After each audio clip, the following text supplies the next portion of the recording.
Hello বন্ধুরা, সকালবেলা দাদু ফোন করেছিল, তাই আমি দাদুর ফোন পেয়ে আমি ছুটতে চলে গেলাম দাদু বাড়িতে। আমি চলে গেলাম ছুটতে।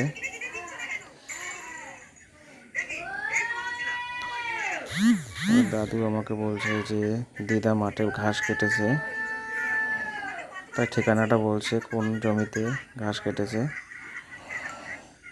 সেখানে আমি যাব। খুঁজতে খুঁজতে দিদিমাকে আওয়াজ দিচ্ছি। খুঁজতে এক পেঁপে ক্ষেতের পাশে পটল খেতে ঘাস কাটছিল, সেখান থেকে ঘাসগুলো গুছিয়ে নিলাম। আমি আর দিদিমা দুজনে মিলে গুছিয়ে নিয়ে দিদিমা বলছে ওই সাইডে আমি বেঁধে রেখেছি, আমি যে বোঝাটা নেব তার দিকে আমি যাচ্ছি।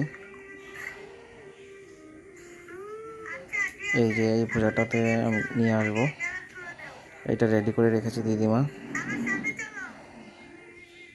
ভিডিওটা ভালো লাগলে সবাই শেয়ার করবে। ওকে।